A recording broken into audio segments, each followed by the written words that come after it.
I am Geraldine Zabala, and I left home when I was 13 or 14 years old. I was immersed in the world of drugs. I sold drugs and I consumed them.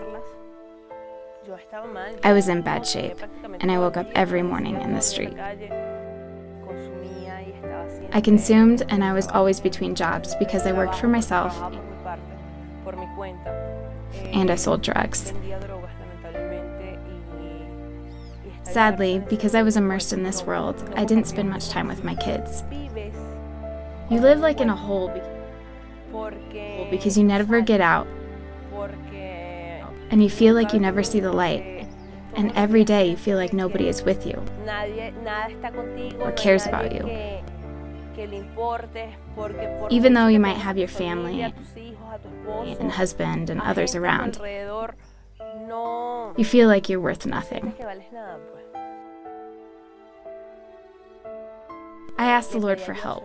I remember that I told him, "Lord, I need you. I need you to get me out of all of this. I can't continue like this. I'm hurting my children. I'm hurting my mother.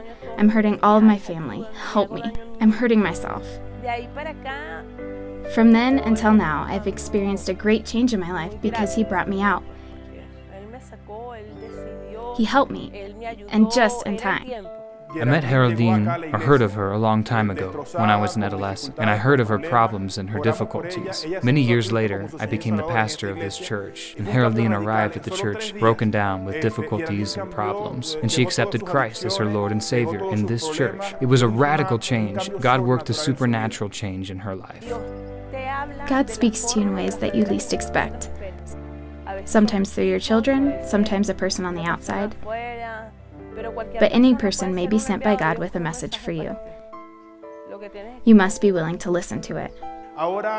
Now, sometime later, Geraldine is a part of our church. She came through a process of discipleship. She has brought her family to the church, and she brought her husband.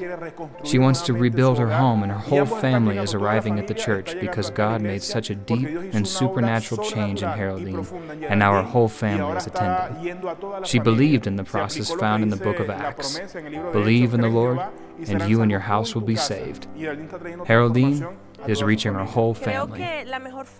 I believe that the best way to give him thanks is to be able to get up and dedicate your day to him, and to give him thanks even for the air that you breathe.